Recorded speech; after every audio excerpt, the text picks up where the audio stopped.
Hello everyone, welcome to score plus. I hope आप सभी अच्छे होंगे और अच्छे से अपनी पढ़ाई में लगे पड़े होंगे। राइट, एग्जाम्स आ रहे हैं। आज हम क्या डिस्कस करने वाले हैं?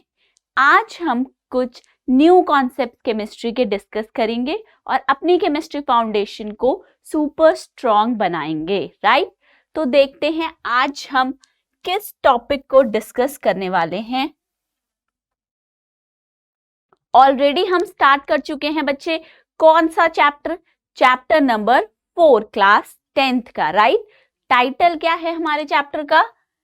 Carbon and it's compounds. Right, chapter number 4, class 10th का। ऑलरेडी हम इसके 5 लेक्चर्स डिस्कस कर चुके हैं, जिसमें हम काफी सारे इस चैप्टर के कॉन्सेप्ट्स हैं जिन्हें ऑलरेडी पढ़ चुके हैं।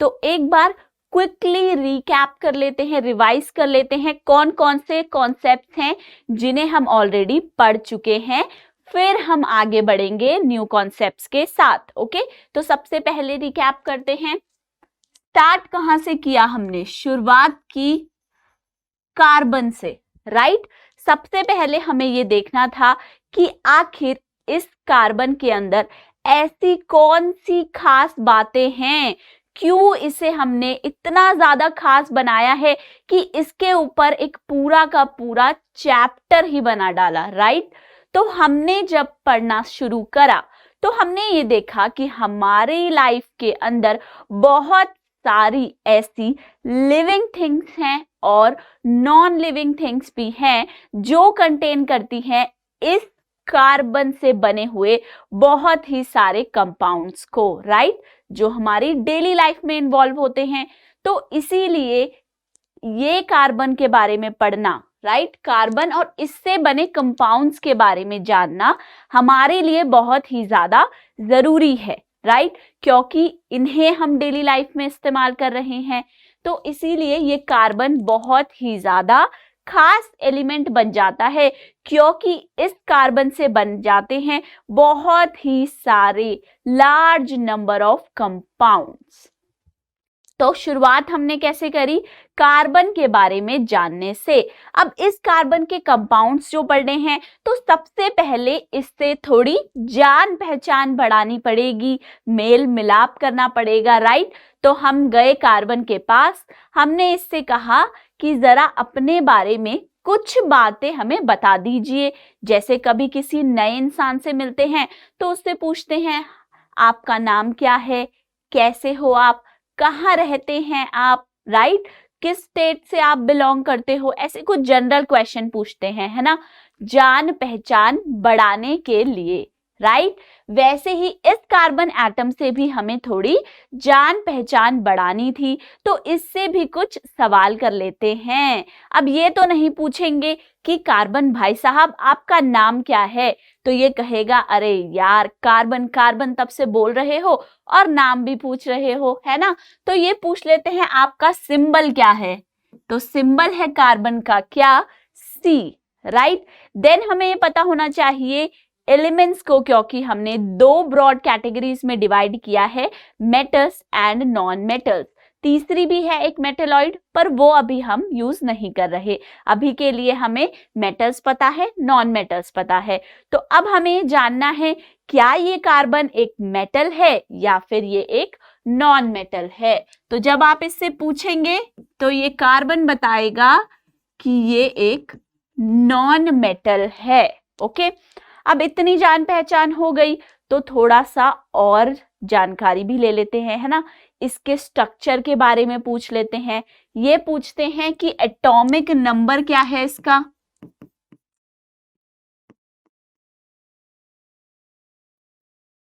क्या होता है कार्बन का एटॉमिक नंबर? इसका एटॉमिक नंबर है 6। क्या है एटॉमिक नंबर कार्बन का? 6। अब जब एटॉमिक नंबर पता चल गया तो हमें क्या पता है कि एटॉमिक नंबर के अंदर कुछ तो इंफॉर्मेशन छुपी होती है, कुछ तो गड़बड़ है ना, कोई हिडन इंफॉर्मेशन यहाँ पर छुपी हुई है। आखिर क्या है वो इंफॉर्मेशन? एटॉमिक नंबर हमें बताता है कि किसी भी एलिमेंट के अंदर कितने नंबर ऑफ इलेक्ट्रॉन्स प्रेजेंट हैं। राइट। तो ये एटॉमिक नंबर हमें ये बता रहा है, चिल्ला चिल्ला के शोर मचा के बता रहा है कि कार्बन के अंदर टोटल नंबर ऑफ इलेक्ट्रॉन्स हैं 6, राइट। तो अब देखते हैं क्या कार्बन के अंदर कितने इलेक्ट्रॉन्स, 6। तो अब ये देखते हैं कि ये इलेक्ट्रॉन जो हैं किस तरीके से डिफरेंट शेल्स के अंदर फिल किए गए हैं। तो हमें क्या पता होना चाहिए कि इस कार्बन की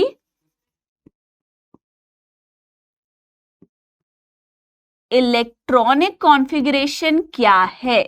तो कार्बन की इलेक्ट्रॉनिक कॉन्फ़िगरेशन होती है 2, 4, ठीक है, 2,4।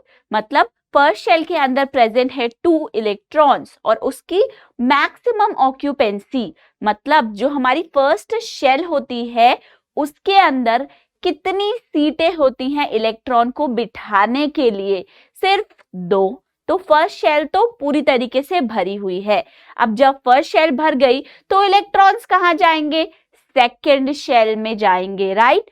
उस सेकेंड शेल के अंदर प्रेजेंट होती हैं 4 नहीं बल्कि 8 सीट, राइट।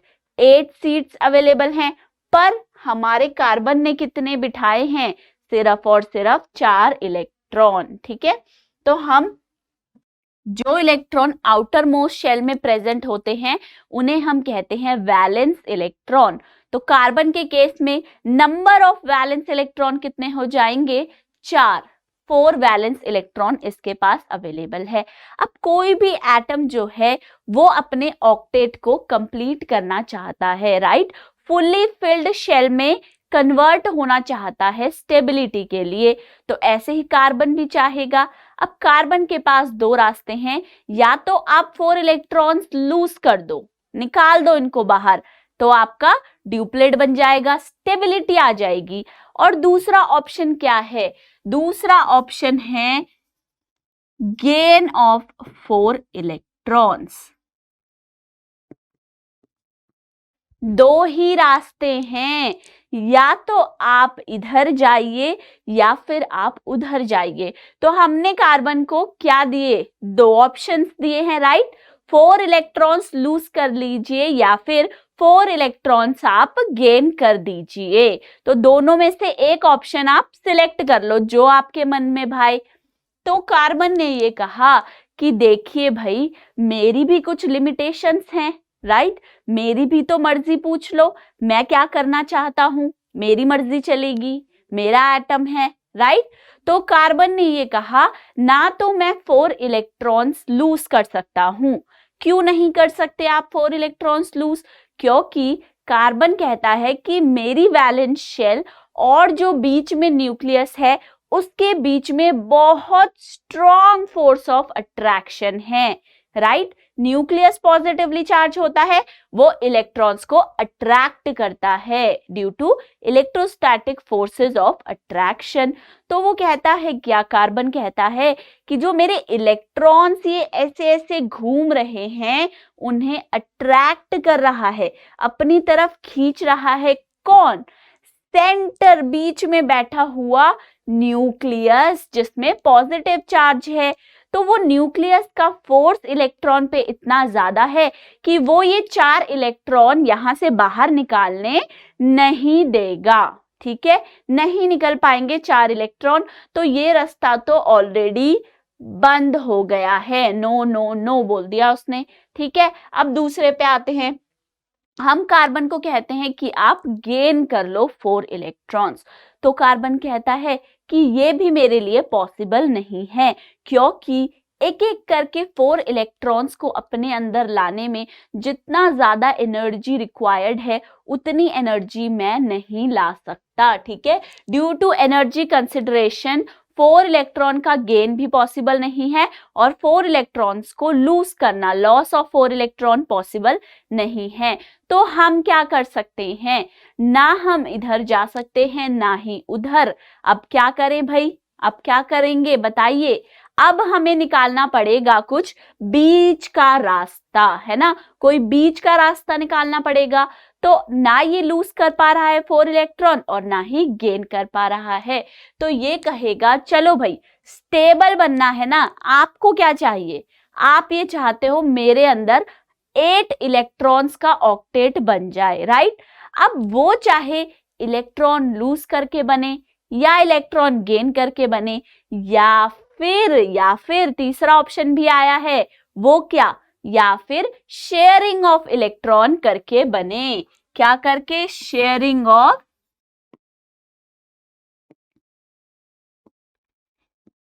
इलेक्ट्रॉन करके बने, ठीक है। तो एक कार्बन कहता है कि भाई मैं लॉस और गेन तो नहीं कर पाऊंगा 4 इलेक्ट्रॉन का, लेकिन मैं क्या कर दूंगा, शेयरिंग ऑफ इलेक्ट्रॉन। जो मेरे 4 इलेक्ट्रॉन है मैं उन्हें बांट सकता हूं, मिल बांट कर शेयर कर सकता हूं किसी और एटम के साथ, ओके।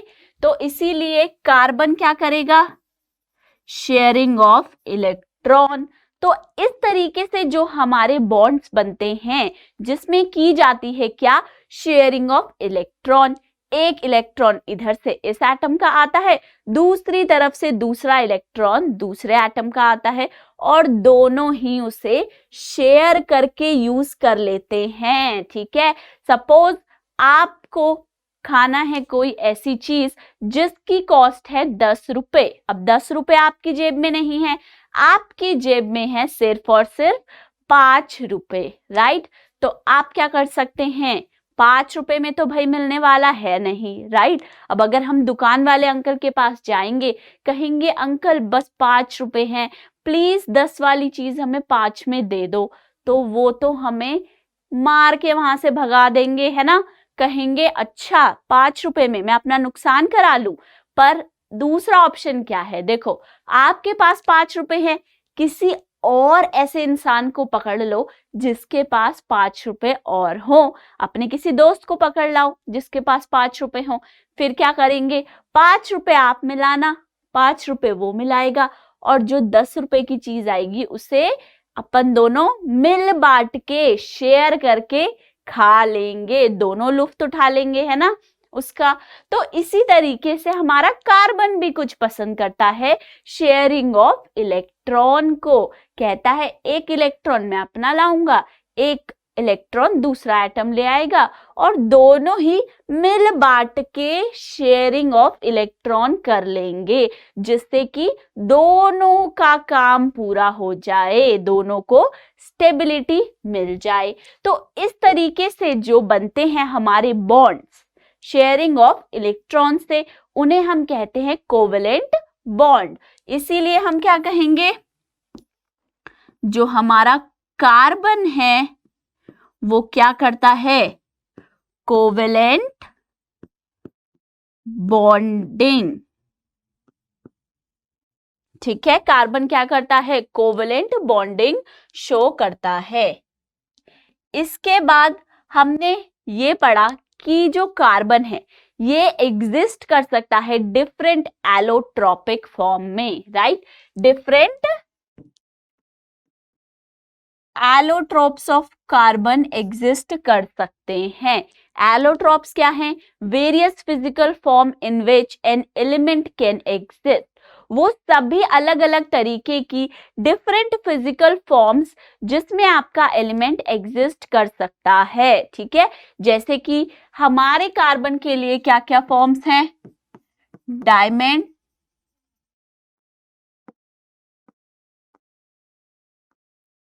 ग्रेफाइट एंड फुलरीन, ठीक है। ये तीनों ही क्या हैं, तीनों के तीनों कार्बन से बनी हुई डिफरेंट फॉर्म्स हैं, ओके। बनाई किससे गई हैं, कार्बन से।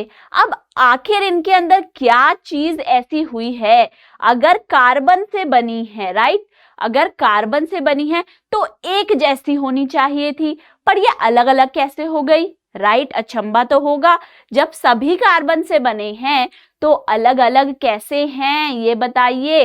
अलग अलग इसलिए हैं क्योंकि इन तीनों के अंदर अरेंजमेंट ऑफ कार्बन एटम्स अलग तरीके से होती हैं, इसीलिए ये आपके पास 3 एलोट्रोपिक फॉर्म बनकर आती हैं, किसकी, कार्बन की, ओके।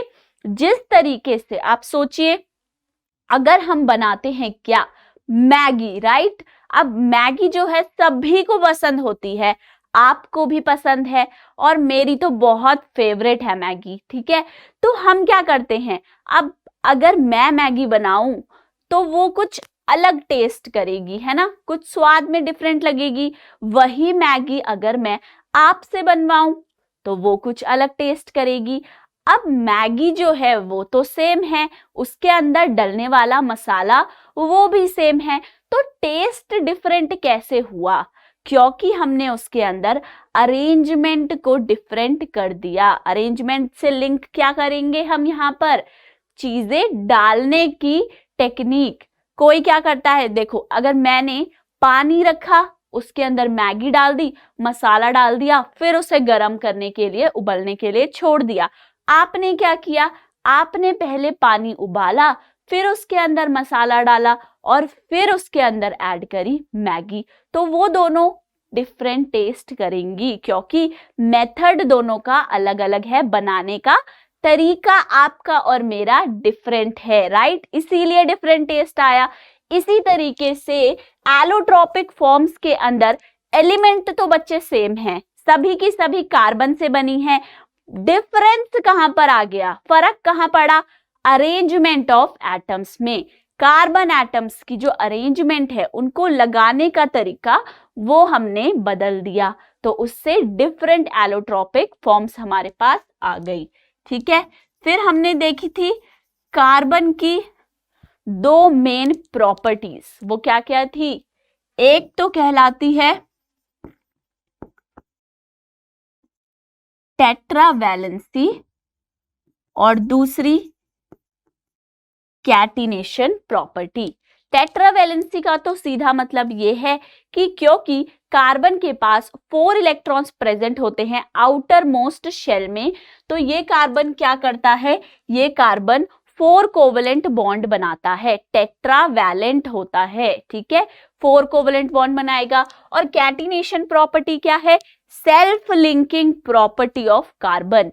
कार्बन एटम अपने ही जैसे कार्बन एटम्स के साथ एक के बाद एक जुड़ता जाता है और long chain of molecules form करता है, ठीक है। अब जब कार्बन के बारे में जानकारी मिल गई, फिर क्या पढ़ेंगे, इस कार्बन से बने कंपाउंड्स के बारे में, राइट, जिसमें हमने सबसे पहले हाइड्रोकार्बन्स पढ़े, जिसके अंदर आया एल्केन, एल्कीन और एल्काइन, राइट। देन बात करी डिफरेंट फंक्शनल ग्रुप्स के बारे में भी, ठीक है, ये हम पढ़ चुके हैं। अब आज देखते हैं क्या करने वाले हैं। सबसे पहले हम डिस्कस करेंगे होमोलॉगस सीरीज के बारे में। क्या होती है होमोलॉगस सीरीज, वो देखने वाले हैं। और सेकंड जो काम है वो तो बहुत ज्यादा इंपॉर्टेंट काम है। क्या है वो इंपॉर्टेंट काम, कार्बन के जो इतने सारे कंपाउंड्स बनते हैं उनका आज हमें नामकरण करना है, नेमिंग सेरेमनी करनी है। उन सभी कंपाउंड्स की कैसे उनको नाम देंगे वो सीखेंगे। तो सबसे पहले होमोलॉगस सीरीज पढ़ते हैं। देखो सीरीज से आपको एक बात समझ में आई होगी कि ये डिफरेंट कंपाउंड की एक सीरीज बना दी है हमने। अब आखिर इस सीरीज में है क्या, किस तरीके से इसके अंदर कंपाउंड्स रखे गए हैं वो देखते हैं। A series of compounds in which the same functional group substitutes for hydrogen in a carbon chain is called homologous series। मतलब इस सीरीज के अंदर होने ये वाला है कि हाइड्रोजन एटम की जगह पर सेम फंक्शनल ग्रुप में आपका एड ऑन होता रहेगा। कौन सा ग्रुप, CH2 ग्रुप, ठीक है। जैसे अगर हम यहां पर ही देख रहे हैं किसकी सीरीज दी गई है हमें, एल्केन्स की, राइट। एल्केन्स का जनरल फॉर्मूला पढ़कर आए हैं CnH2n+2, CnH2n+2, राइट। यहां से आप निकाल सकते हो n की जगह 1 2 3 4 5 रख के कि एल्केन्स जो डिफरेंट होंगे उनके फॉर्मूले क्या होंगे, 1 रखेंगे तो क्या आएगा CH4, 2 रखेंगे C2H6, 3 रखेंगे C3H8, 4 रखेंगे C4H10, राइट। अब ये मैंने एक सीरीज बना दी, किसकी सीरीज बना दी, एल्केन्स की सीरीज बना दी, जिसे मैं कह रही हूं होमोलॉगस सीरीज, राइट। तो इसके अंदर हो क्या रहा है ये पहले हम देखते हैं। तो इस सीरीज के अंदर चेंज क्या आ रहा है, अगर मैं फर्स्ट जहां पर N1 है 2 पे जाती हूं, ठीक है, ये है CH4 फर्स्ट मेंबर जो एल्केन में है, राइट, और सेकंड है C2H6, तो इन दोनों के बीच में डिफरेंस क्या आ रहा है। अगर मैं ये आपसे पूछूं तो आप कहेंगे मैम एक तो कार्बन का डिफरेंस आ रहा है और 2 हाइड्रोजन का डिफरेंस आ रहा है। तो ये गलत नहीं होगा अगर मैं कह दूं कि जब हम फर्स्ट से सेकंड मेंबर ऑफ एल्केन पे जा रहे हैं तो CH2 यूनिट का डिफरेंस आ रहा है, राइट। कितना डिफरेंस आया, CH2 यूनिट का। अब जरा सेकंड से थर्ड पे जाइए और ऑब्जर्व करिए कितना चेंज आया है, एक कार्बन एटम और 2 हाइड्रोजन एटम का। तो यहां पर भी CH2 का डिफरेंस आया है। थर्ड से फोर्थ पे जाएंगे, अगेन हम देखेंगे CH2 यूनिट का डिफरेंस आया है, ठीक है। तो जब भी हम किसी होमोलॉगस सीरीज में जाएंगे ऊपर से नीचे, फंक्शनल ग्रुप तो सेम रहेगा, फर्क क्या आ रहा है, CH2 यूनिट का। एक मेंबर फर्स्ट मेंबर से सेकंड जाने पे CH2 यूनिट ऐड हो गई, सेकंड से थर्ड पे जाने पे अगेन CH2 ऐड हो गई। तो CH2 यूनिट जो है वो बढ़ती जा रही है जैसे जैसे हम next member of homologous series पे स्विच कर रहे हैं, राइट। ऐसे ही सेम एल्काइंस के लिए दिखाया गया है। देखिए फर्स्ट है C2H2, एल्काइंस का जनरल फॉर्मूला याद है CnH2n-2, ओके। फर्स्ट से जब आप सेकंड पे जाएंगे CH2 यूनिट चेंज हो गई, राइट। सेकंड से थर्ड पे गए अगेन CH2 यूनिट, थर्ड से फोर्थ पे गए अगेन CH2 यूनिट। तो कितना चेंज आ रहा है, एक मेंबर से दूसरे मेंबर पे जाने पे सिर्फ CH2 यूनिट का डिफरेंस आ रहा है, राइट।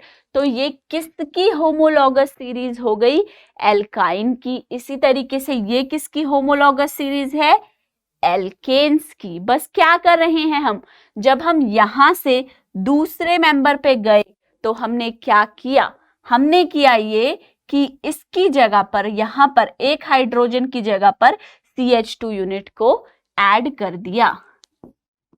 फर्स्ट मेंबर ये था, राइट। जब फर्स्ट से सेकंड पे गए तो क्या करना है,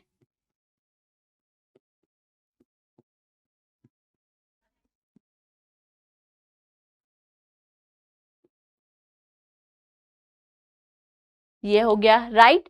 तो डिफरेंस, फर्क क्या हुआ, जब मैं यहां से यहां गई तो डिफरेंस क्या आया, CH2 यूनिट का, राइट। किसका डिफरेंस आया, CH2 यूनिट का, क्योंकि एक कार्बन और 4 हाइड्रोजन तो इसके पास पहले से ही थे। अब कितना डिफरेंस आ रहा है, इस CH2 यूनिट का फर्क आ गया, डिफरेंस आ गया, ठीक है, होमोलॉगस सीरीज में। अब चलते हैं नेक्स्ट, होमोलॉगस सीरीज देख लिया। अब क्या करना है, nomenclature of the compounds, carbon compounds के नाम के बारे में जानना है, किस तरीके से इन्हें नेम दिया गया है और कैसे। अगर आपको कोई भी मॉलिक्यूल गिवन आ जाए और उसका नाम पूछा जाए तो किस तरीके से आप बताएंगे कि उस कार्बन कंपाउंड का नाम क्या है, ठीक है। सो क्या करेंगे, nomenclature of carbon compounds.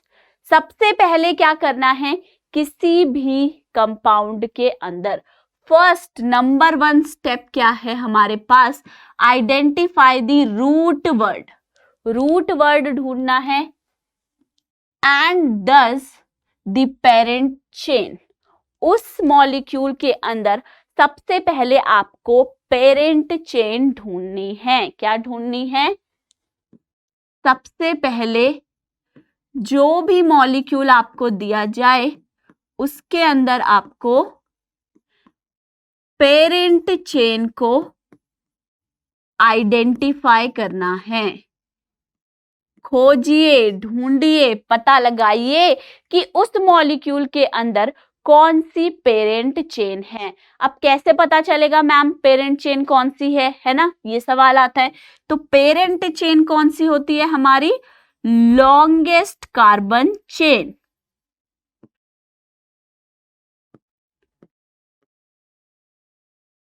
Longest जो कार्बन चेन होगी आपके मॉलिक्यूल के अंदर, वही होती है उसकी पेरेंट चेन। ठीक है, तो सबसे पहले हमें जो भी मॉलिक्यूल दिया गया है उसके अंदर ढूंढनी पड़ेगी पेरेंट चेन कौन सी है। Then this can be done easily by identifying the number of carbon atom in the compound. देखो वर्ड रूट जो है, वर्ड रूट किसे कहते हैं अभी देखेंगे। वर्ड रूट कहां से आता है? सबसे पहले वर्ड रूट निकालना है। वर्ड रूट आता है आपकी पेरेंट चेन में कितने number of carbon atoms present हैं। किसमें? इस पेरेंट चेन में कितने number of carbon atoms present है, वहां से आता है इसका वर्ड रूट। ठीक है, तो इसके लिए हमें क्या करना पड़ेगा? मॉलिक्यूल के अंदर सबसे पहले पेरेंट चेन को आइडेंटिफाई करना पड़ेगा और वहां से पेरेंट चेन कौन सी होगी?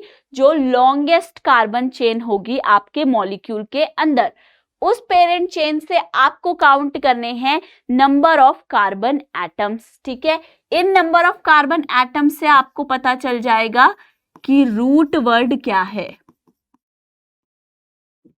ठीक है, रूट वर्ड का क्या मतलब है? रूट का मतलब क्या है? ट्री, पेड़ के अंदर क्या होती हैं? जड़ें, रूट जो उसका बेस बनाती है ना, उस रूट से ही वो पेड़ उगेगा। तो हमारे लिए इस रूट वर्ड का क्या मतलब है?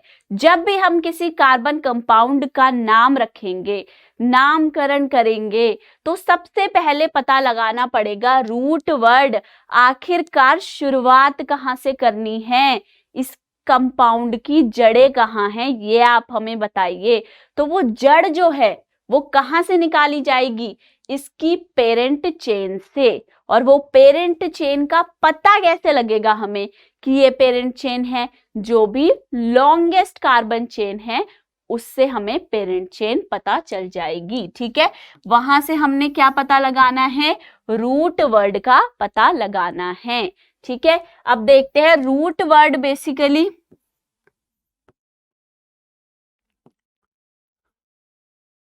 नंबर ऑफ कार्बन एटम्स के साथ चेंज होता है। ठीक है, कैसे चेंज होता है? अगर आपका नंबर ऑफ कार्बन एटम है 1, 1 के लिए क्या यूज करेंगे? मिथ। क्या यूज करेंगे? मिथ। देन अगर 2 कार्बन एटम है, इथ। 3 के लिए प्रोप, 4 के लिए ब्यूट, 5 के लिए पेंट, 6 के लिए हेक्स, अब मैं इधर लिख रही हूं, 7 के लिए हेप्ट, HEPT, हेप्ट। ठीक है, 8 के लिए ऑक्ट, 9 के लिए नॉन और 10 के लिए डेक। ठीक है, ये रूट वर्ड है, मतलब शुरुआत आप जहां से कर सकते हो नाम देने की, वो कहां से करोगे? जो भी कंपाउंड गिवन है सबसे पहले उसमें फटाफट से ढूंढ लो कौन सी पेरेंट चेन है, मतलब लॉन्गेस्ट पॉसिबल चेन कौन सी है उसके अंदर, उसे ढूंढ लो और फिर उसके अंदर काउंट करो नंबर ऑफ कार्बन एटम्स। कितने कार्बन एटम है उस लॉन्गेस्ट चेन में, वहां से इस टेबल को याद रखेंगे। ठीक है, याद करना पड़ेगा क्या कि 1 के लिए मिथ होता है, 2 के लिए इथ, 3 के लिए प्रॉप, 4 के लिए but, 5 pent, 6 hex, 7 hept, 8 oct, 9 non और 10 डेक। ठीक है, तो ये आपको याद होने चाहिए। ठीक है, तभी तो आप बेस नाम का बेस बनाना शुरू कर पाओगे। अगर ये ही नहीं पता होंगे कि 1 कार्बन एटम की चेन को क्या बोलते हैं, 2 के लिए क्या रूट वर्ड है, तो आप बेस ही नहीं बना पाओगे, तो आगे तक पहुंचना तो पॉसिबल ही नहीं है।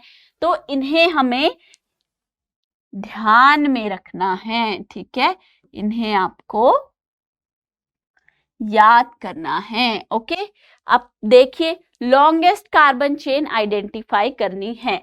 अब इसका एक छोटा सा हम एग्जाम्पल देखते हैं।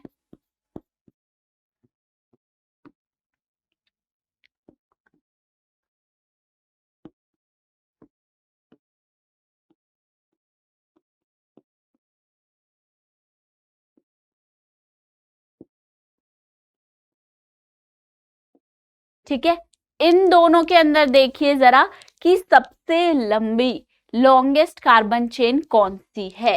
कैसे पता लगेगा? नंबर लिखते जाओ। ठीक है, नंबर लिखते जाओ ताकि कंफ्यूजन ही ना रहे।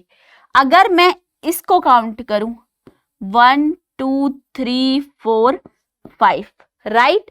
अब अगर मैं इसको काउंट करूं 1 2 3 4 5, यहां से तो दोनों ही बराबर आ गई, तो हम किसी को भी पेरेंट चेन सिलेक्ट कर सकते हैं। ये चेन मैंने सिलेक्ट कर ली, तो ये क्या है?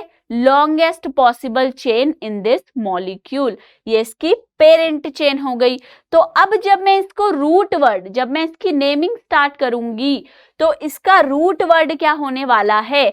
5 कार्बन एटम्स की पेरेंट चेन है, तो क्या होगा इसके लिए? पेंट। ठीक है, क्या होगा? पेंट। ओके, अब सेकेंड इधर आ जाओ। पहले इसी को देखते हैं, 1 2 3 4 5, ये तो 5 की चेन है। अब इसे भी देखते हैं, 1 2 3 4 5 6। क्या पता चला कि जो सीधी ऐसे है ना, हमेशा उसी को ही लॉन्गेस्ट मान के नहीं चलना। ठीक है, ये गलती बच्चे बहुत ज्यादा करते हैं नेमिंग के अंदर। क्या करते हैं? एक मॉलिक्यूल दिया होता है जिसमें ऐसे आधे कार्बन एटम स्ट्रेट और आधों की चेन ऐसे ब्रांच दी होती है। तो कई बारी हम क्या सोचते हैं, माइंड जो है इसी तरीके से काम करता है, अरे जो स्ट्रेट दी होगी ना यार, वही, उसी को लॉन्गेस्ट ले लो, वही पक्का लॉन्गेस्ट होगी, और जिससे कि मैक्सिमम टाइम आंसर गलत हो जाता है हमसे। तो हमेशा जब भी लॉन्गेस्ट चेन को ढूंढोगे, 1 2 3 4 5 काउंटिंग सभी को आती है, नंबर लिखते जाएंगे, चाहे कोई सीधी हो या कोई टेढ़ी मेढ़ी हो, सांप की तरह, जलेबी की तरह, पर नंबरिंग साथ के साथ आपको जरूर डालनी है। ठीक है, जैसे इस केस में दिख तो मुझे ये स्ट्रेट रही है, पर ये लॉन्गेस्ट चेन नहीं है, इसमें 5 एटम्स हैं। लॉन्गेस्ट कौन सी चेन है मेरी? ये है, जिसमें 6 एटम्स हैं। अब 6 का वर्ड रूट क्या है? हेक्स। तो इस मॉलिक्यूल के लिए वर्ड रूट क्या रहेगा? हेक्स। हेक्स मतलब 6 कार्बन एटम्स की लॉन्गेस्ट चेन इस मॉलिक्यूल में प्रेजेंट है। ओके, ये तो हमारा फर्स्ट सबसे बेसिक स्टेप है। अब सेकेंड स्टेप पे चलते हैं। The second step is to identify the functional group, an atom or a group of atoms present in molecules that largely determine its chemical properties are called functional groups.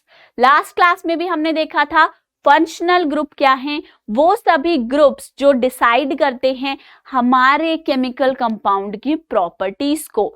Alcohol group देखा था OH, carboxylic acid group COOH, ketone, aldehyde, right.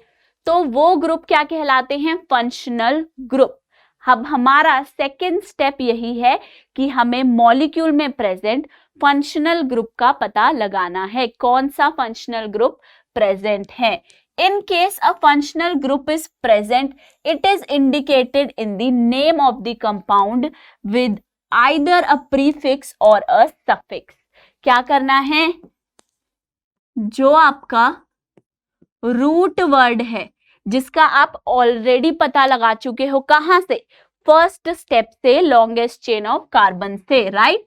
इसके अंदर या तो prefix या फिर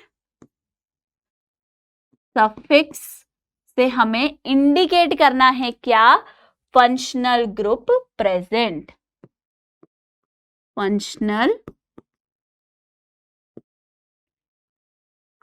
group present in molecule को। ठीक है, जनरली हम सफिक्स लगाते हैं, प्रीफिक्स कहीं कहीं पे यूज कर लेते हैं। ठीक है, देखते हैं, जैसे कि CLBR क्या है ये, हेलो ग्रुप, लास्ट क्लास में पढ़ा था हेलो ग्रुप, जहां पे हम क्या लगाते हैं, halogen atom. Chlorine, bromine, iodine, fluorine सभी क्या हैं, हेलोजन्स हैं, राइट।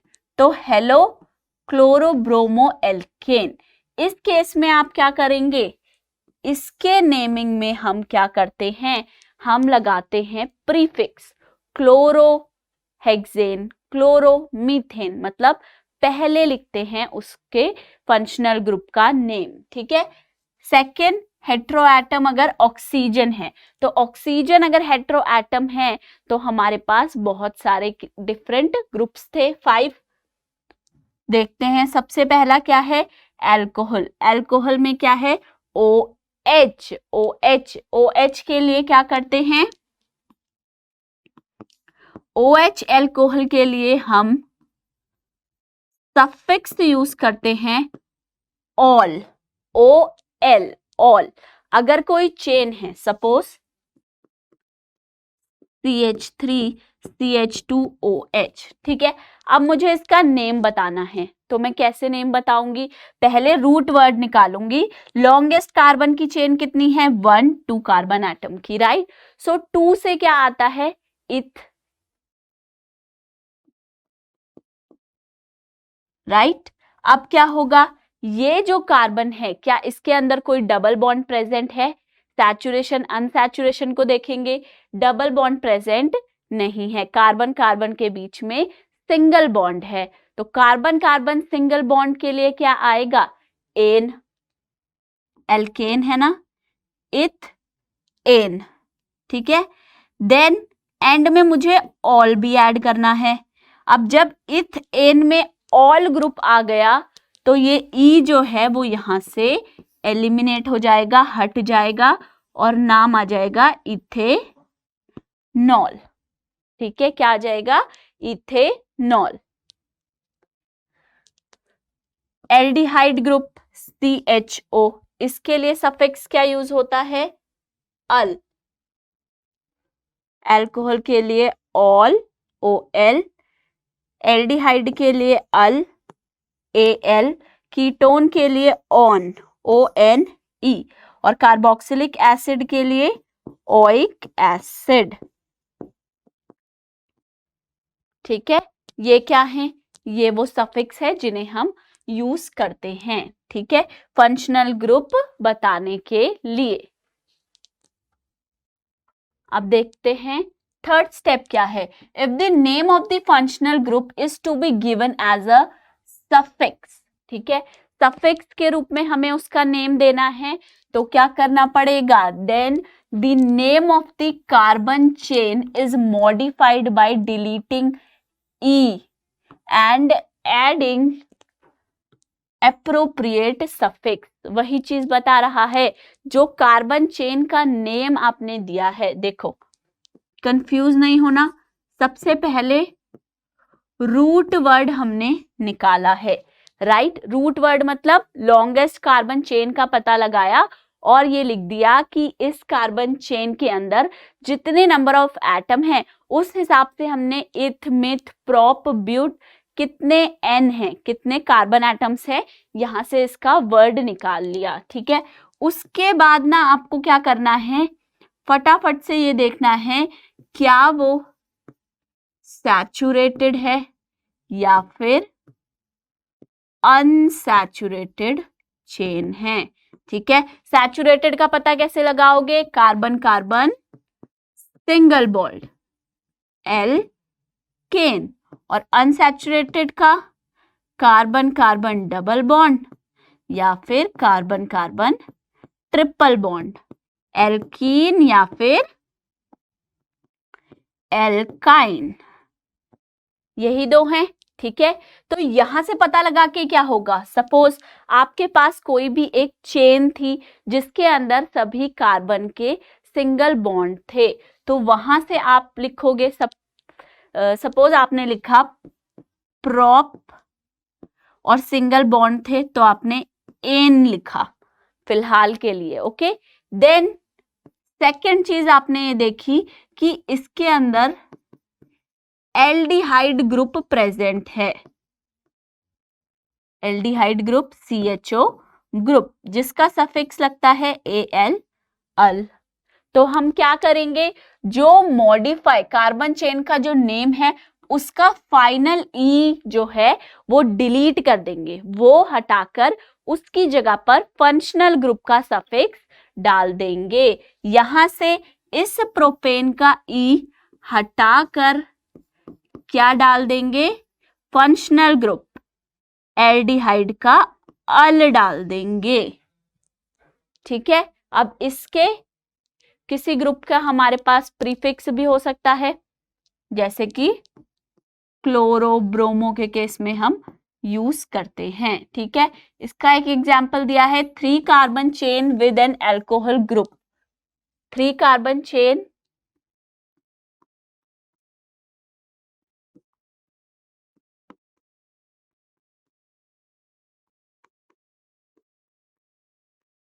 साथ में ये कौन सा ग्रुप लगाया गया है, अल्कोहल ग्रुप। ठीक है, तो अब हमें इसका नेम देना है। सबसे फर्स्ट स्टेप हमने क्या करना है, लॉन्गेस्ट चेन 1 2 3, 3 कार्बन की लॉन्गेस्ट चेन N3 है तो हम वर्ड यूज करते हैं प्रोप, राइट, प्रोप लिख दिया हमने। उसके बाद मैंने देखा सभी कार्बन के बीच में सिंगल बॉन्ड प्रेजेंट है, सैचुरेटेड है, राइट, सैचुरेटेड है तो मैंने एन लगाया। अब ये ऑल अल्कोहल ग्रुप भी प्रेजेंट है तो इसमें सफिक्स ऑल लगेगा। अब जब सफिक्स ऑल लगेगा फंक्शनल ग्रुप का तो यहां पर जो ई है इसे मुझे डिलीट करना पड़ेगा, राइट, तो उस केस में नाम क्या हो जाएगा, प्रोपेनॉल,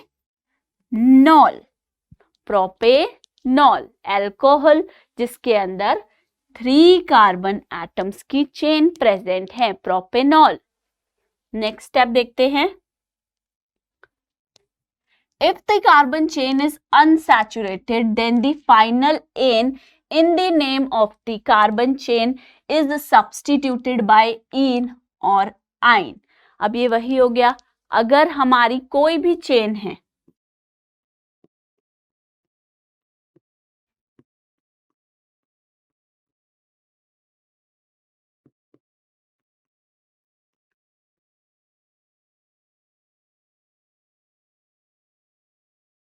अगर मेरे पास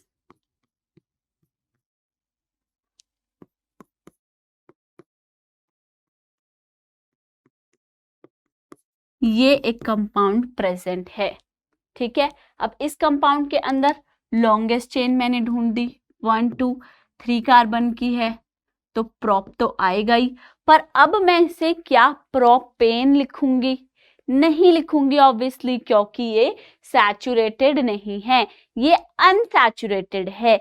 अनसैचुरेटेड में 2 नाम है, या तो इन एल्कीन अगर डबल बॉन्ड प्रेजेंट है, और अगर ट्रिपल बॉन्ड है तो आइन, राइट, तो इस केस में हमारे पास है डबल बॉन्ड, तो हम क्या लिखेंगे, prop in. Example, a 3 carbon chain with a double bond would be called propene, यही हो गया। and if it has triple bond it would be called propyne. अब ये देख लेते हैं फटाफट जो जो बुक में दिए गए हैं। सबसे पहले हेलो एल्केन अगर है, यानी कि एल्केन के अंदर हमने halogen group, hello group substitute किया है, तब हम यूज करेंगे प्रीफिक्स, मतलब पहले लगाया जाएगा ग्रुप का नेम। क्या, जैसे क्लोरीन है तो क्लोरो, ब्रोमो, आइडो, ठीक है। जैसे कि ये अगर आप कार्बन काउंट करो कितनी है, 1 2 3, 3 कार्बन चेन है तो क्या आएगा, प्रोपेन, राइट, प्रोपेन है। अब इससे पहले प्रीफिक्स लगाया जाएगा क्या, क्लोरो, तो इसका नाम हो जाएगा क्लोरोप्रोपेन। एल्कोहल ग्रुप है तो हम एंड में ऑल लगाएंगे, जैसे कि यहां पर हमारे पास क्या है,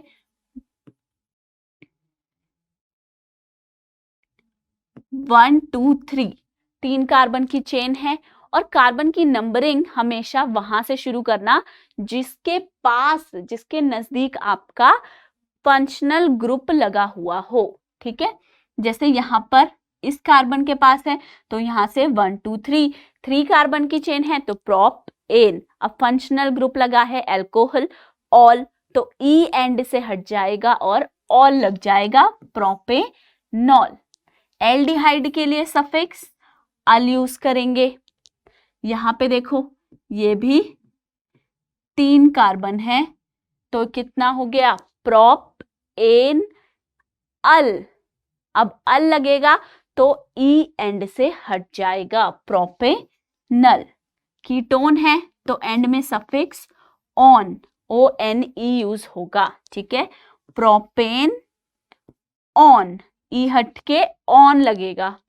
कार्बोक्सिलिक एसिड है तो हम सफिक्स यूज करेंगे ओइक एसिड, जैसे कि 3 कार्बन का है यहां पर, प्रोपेनोइक एसिड।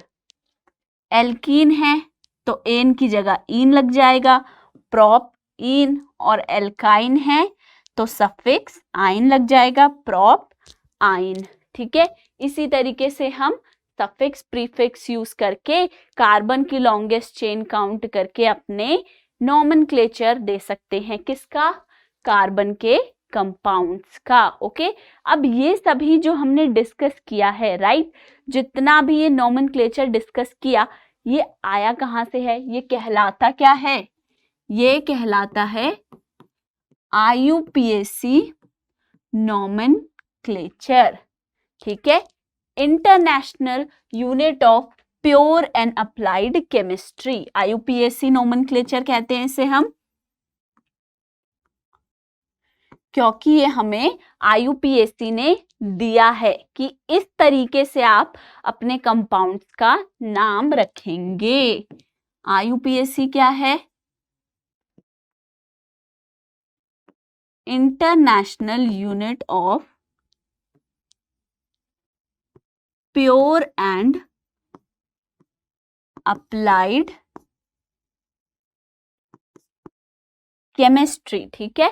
IUPAC ने हमें ये पूरा रूल्स बना के, रूल्स दिए हैं कि इनको फॉलो करते हुए ही आपको अपने कंपाउंड्स का नाम रखना है, ठीक है, ताकि ऐसा ना हो कि इंडिया में वो सेम कंपाउंड किसी और नाम से बुला रहे हो और कहीं बाहर की कंट्री में उसे हम किसी और नेम से बुला रहे हो। इसीलिए international unit of pure and applied chemistry ने हमें, IUPAC ने एक पूरा का पूरा रूल्स दिए हैं नॉमेनक्लेचर रखने के, कि इस तरीके से इन स्टेप्स को फॉलो करते हुए ही आपको किसी भी कंपाउंड का नाम रखना है, ओके। तो आज के लेक्चर में इतना ही। अगर आपको किसी भी लेक्चर के नोट्स चाहिए तो आप हमारी स्कोर प्लस की ऐप से डाउनलोड कर सकते हैं। मिलते हैं अपने नेक्स्ट लेक्चर पे, जहां पर हम इन कंपाउंड्स की कुछ केमिकल प्रॉपर्टीज और केमिकल रिएक्शंस को डिस्कस करेंगे। Thank you so much.